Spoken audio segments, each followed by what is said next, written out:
All right, guys, so this video right here, I'm going to do a response to Miss Brittney Cooper, whom is a professor in women and gender studies. I think she specifically specializes in, I guess, black feminism, right? Things like that, at Rutgers University. Now, she goes on the route to have a conversation about critical race theory.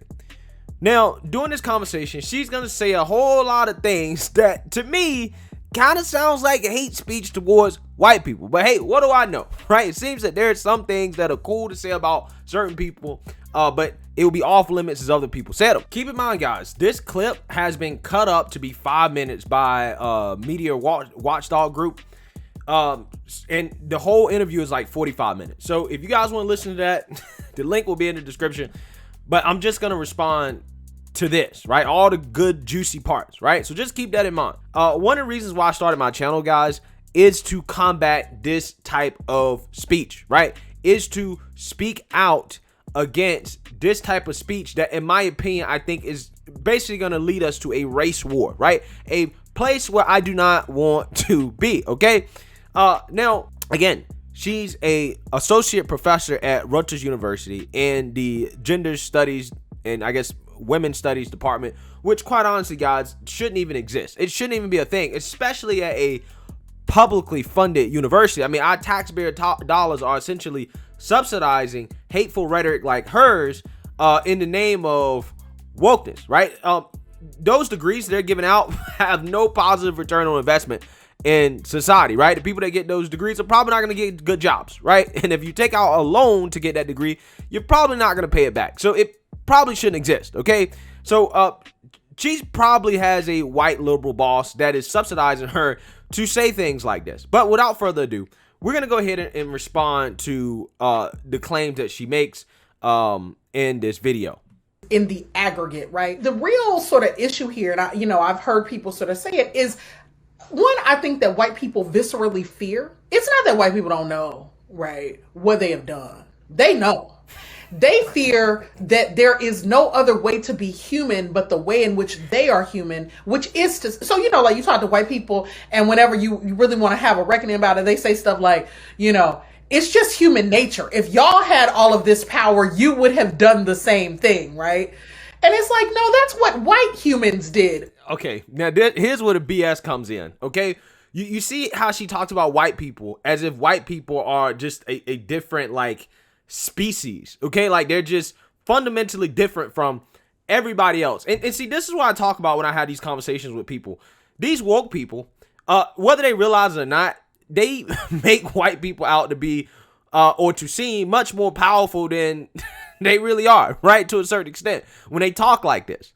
Because essentially what she's saying is that, well, white people have special characteristics that are only just specific to white people that have allowed them to accumulate power, right? And to address her point about, a rebuttal to her saying, well, if you guys had all this power, you would do the same thing.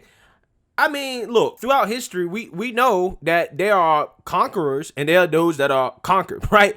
The reason why those who conquer is because they act like conquerors, right? They have a ruling class mentality. And there's a certain way you go about exerting your power over others who are not in charge. That's how it's always been. That's not just something that is specific to Europeans or white people. That's literally every single society that has ever existed. Period.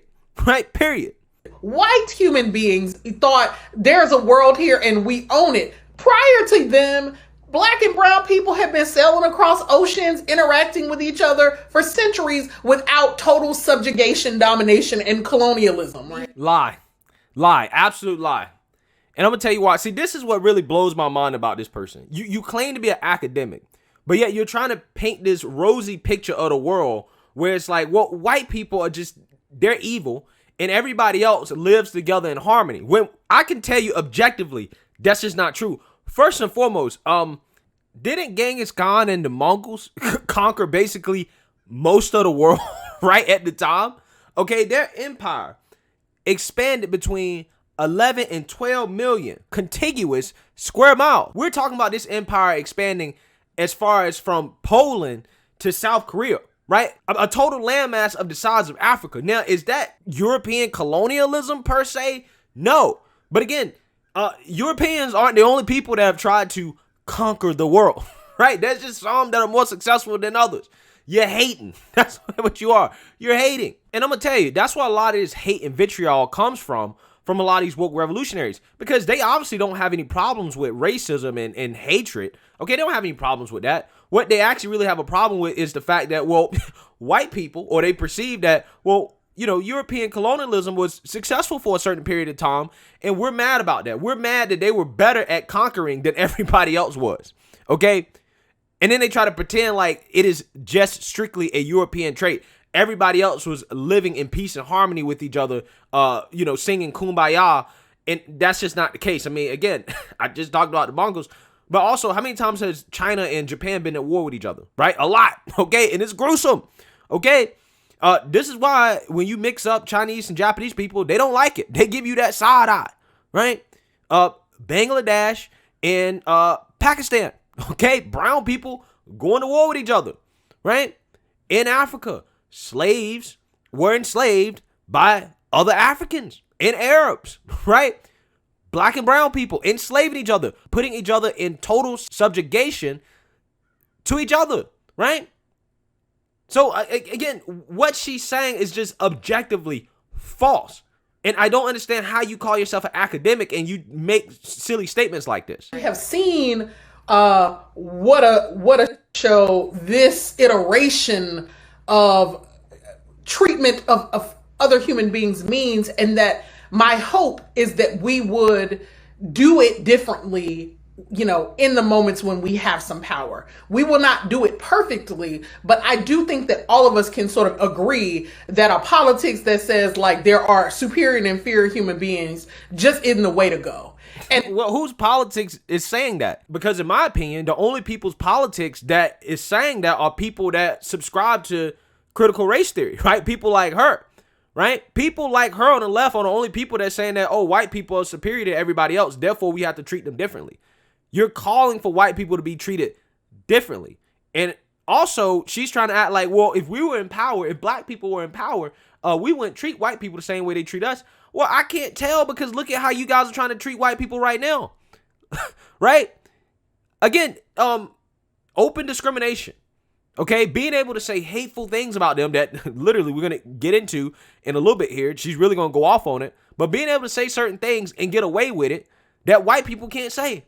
Right? These people act like, again, everybody else except white people don't have a tendency to want to act like rulers when they're in rulership. Every single society has conquerors and those that are conquered.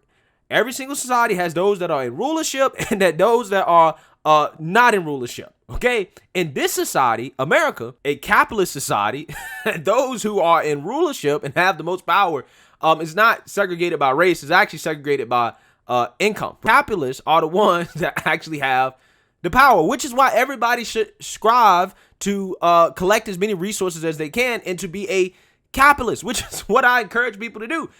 And I think that this is the way it should be, right? I love capitalism for that very reason.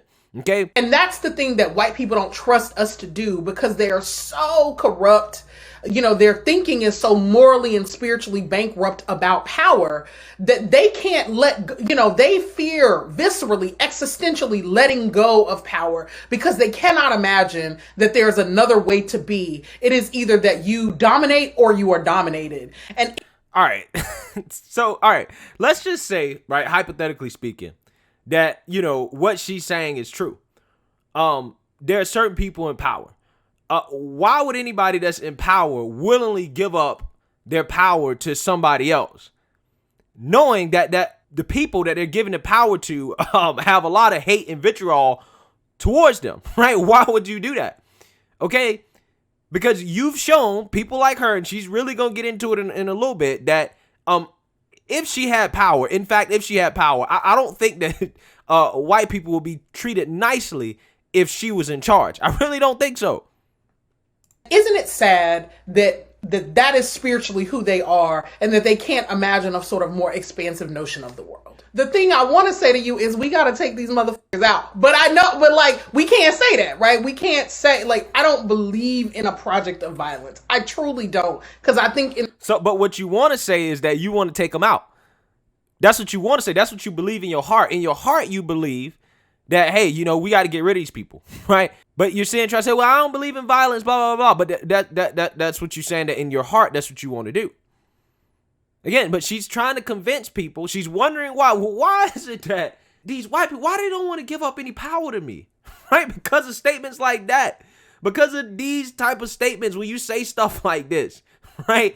Again, it blows my mind these people don't realize the things that they're saying. In the end, that our souls suffer from that. And I do think that some of this is a spiritual condition. So here is where I land most days about white people. And I actually have been helped in this by... Bruh, again, it goes without saying.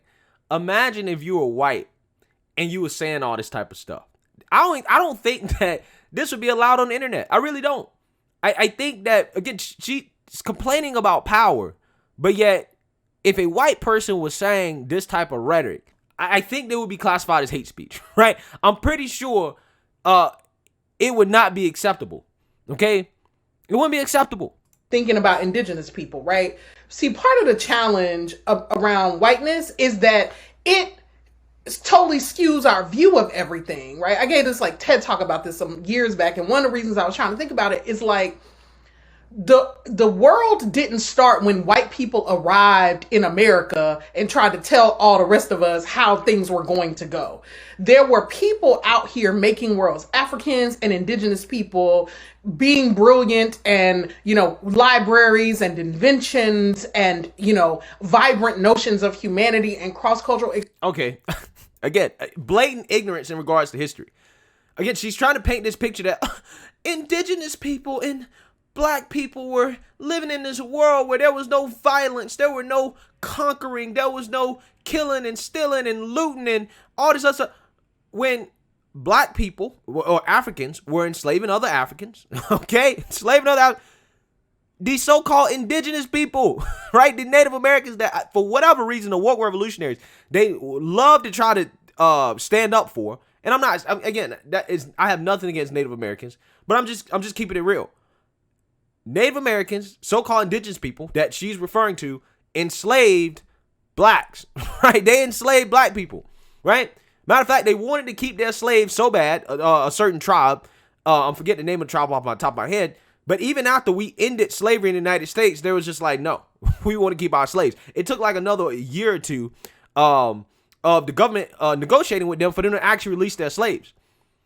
So, again, to try to act like there was this kumbaya relationship between Black people and indigenous people and everybody else on the planet except white people, it's just a fantasy, right? It is a fantasy that's been constructed by these woke academics that are trying to skew and distort history for their own political gain. That's what they're doing. And I can't believe for the life of me that taxpayer dollars are funding this type of just false version of history and hateful rhetoric.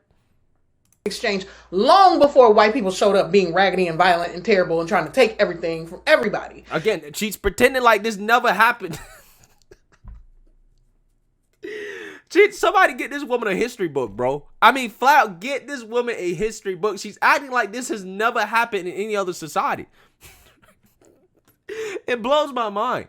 And that's really important, because if we believe that history starts for us when white people drag us to these shores, then we can never get outside of the notion that this is going to be our existential struggle.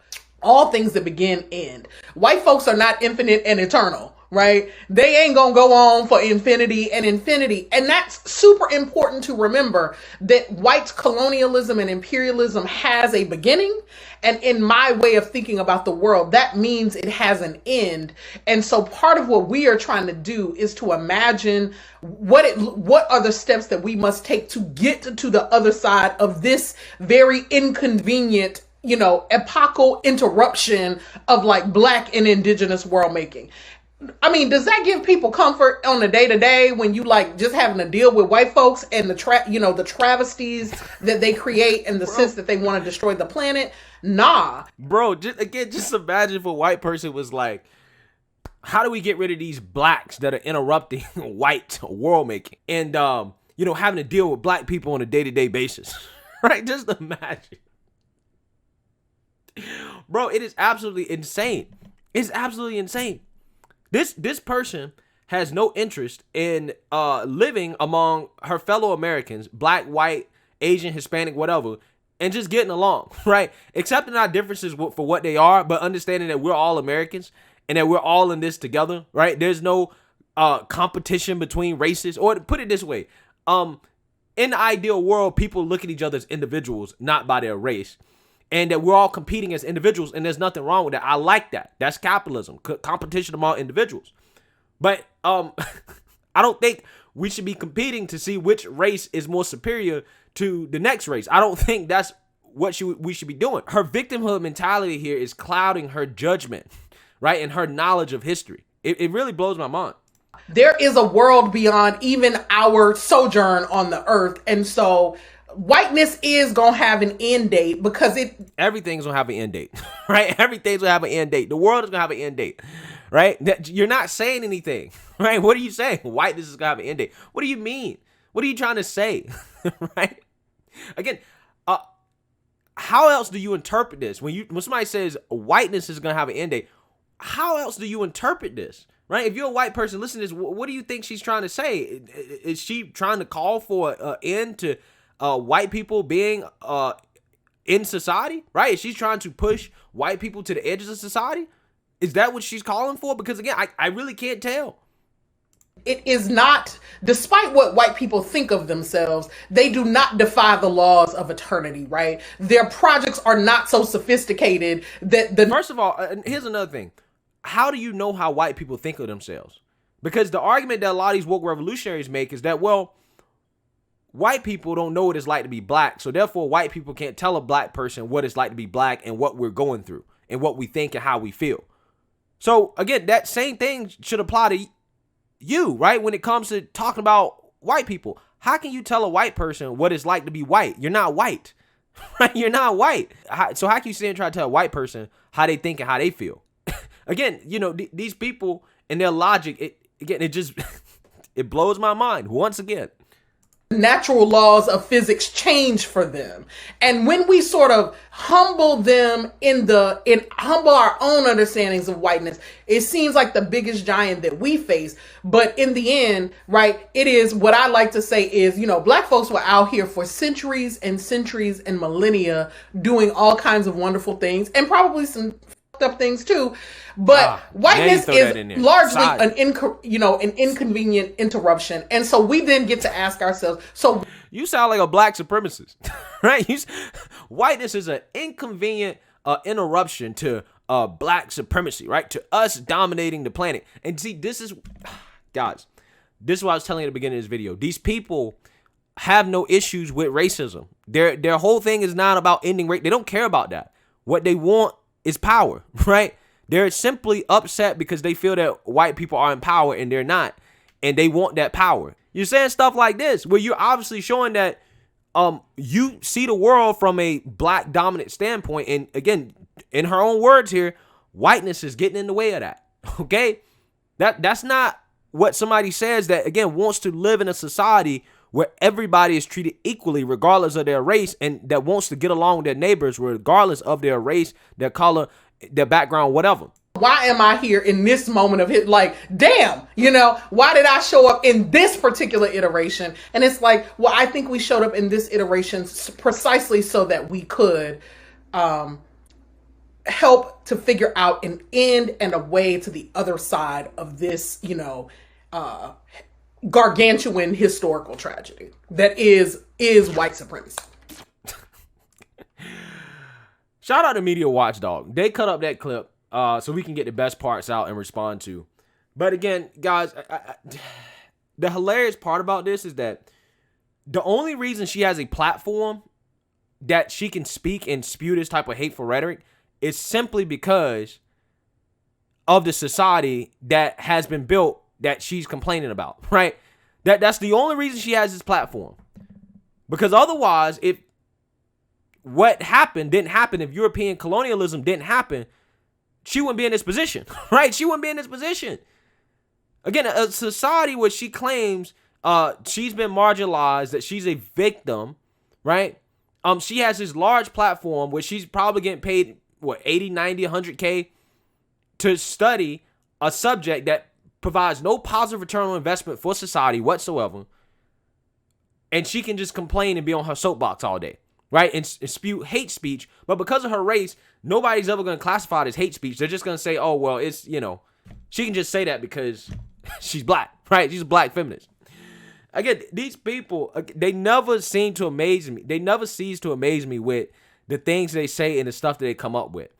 But, like I said, I feel the need to respond to this stuff because these are the same type of people that I think are going to drag us into a race war, and that's not what I want, right? Which is why I respond to this, which is why I provide rebuttals to this type of stuff, because their perspective on the world is just so skewed, okay? It just is. So let me know what you guys think. Make sure you like, comment, and subscribe. Most importantly, share a Black conservative perspective. Peace.